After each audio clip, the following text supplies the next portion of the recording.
This is Bryce and Michael, and I'll be walking you through the Adobe Premiere extension I created called Helpr.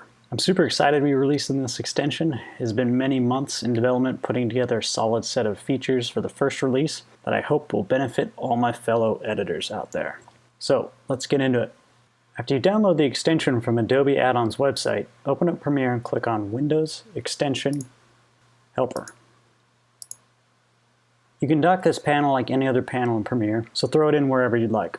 For this demo, I'm just going to place it over here. We have two tabs, Marker and Binr. So let's start with Binr to make some bins. So what Binr does is create bin structures with one click. You can make a structure any way you'd like, so let's make some bins. Here are some bins that I make all the time. Sequence. Little tip. Any special character before a bin name will automatically go to the top in an alphabetical order. I personally just like to have my sequence bin all the way at the top. Let's throw a couple cards in here while we're at it.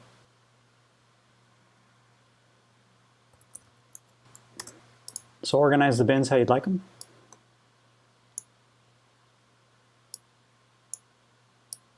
Once you're done, click the Binr button.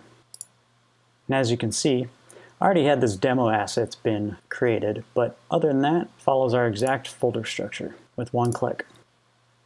Now, how is this saving you any time from just making the bins yourself?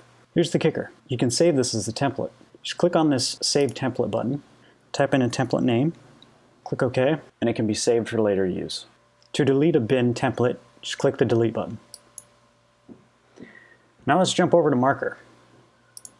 There are 4 different colors currently available to Premiere's API: green, red, purple, and orange. Now, a warning before you start creating different colored markers. Premiere technically handles each color differently. Green is the default comment marker, red is the chapter marker, purple is a segmentation marker, and orange is a web link marker. They each do different things, and I programmed them all to be available so you can have a little diversity with your marker colors, but I can't vouch that these will work across different applications. If you need the markers to stay with a clip or a sequence from Premiere to another application, make sure to test it out first, or play it safe and just stick with the default green marker. That being said, let's make some markers. This will make a marker wherever the playhead is. If you have a clip selected, it'll make a marker on the clip.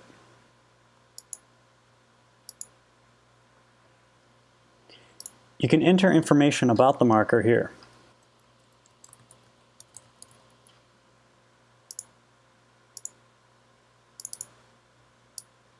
As you can see, it has the same name and comment. We're going to skip a couple of these buttons and head to the Append Marker button, which is the end button in the series. This button appends a marker between the playhead and the last marker you've created, so you can stack markers as you go.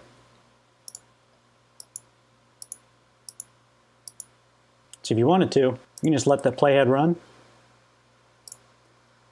and just click these append buttons. If you need to modify a marker's in and out points, use the marker in and out buttons. Let me clear these markers to give you a better example. See, we have a marker in the middle. You go before it and click the marker in button. It'll expand out that marker. As you can see, you can just keep modifying the markers in and out points. This also works for clip markers.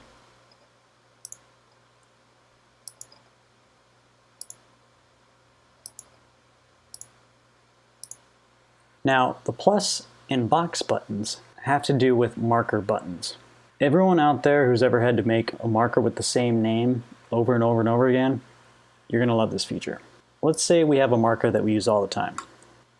Good. Bad. Now, every time you click this marker button, it will make a marker with that name.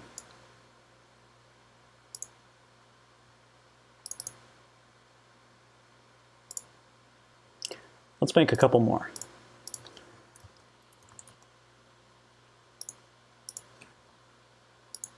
These marker buttons can be resized however you'd like.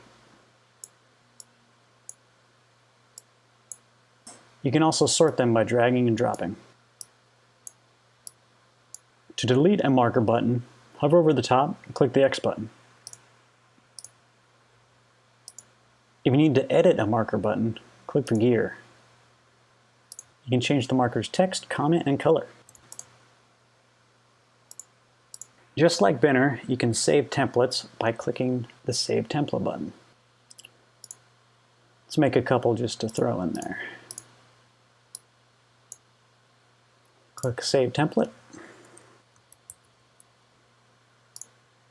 And there you are. There's your marker template. And I almost forgot. Just like the Append marker button up here, each of these buttons has its own Append button.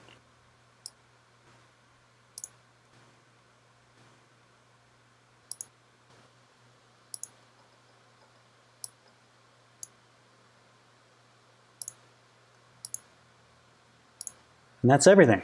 Now to show you the power of Helpr, it's time for a marker face-off.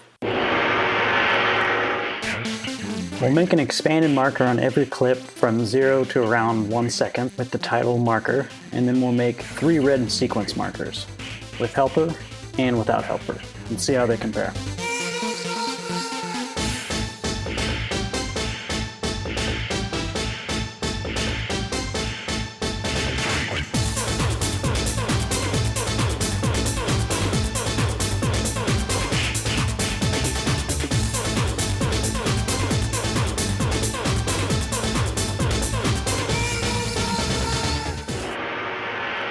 As you can see, using Helpr is clearly the way to go.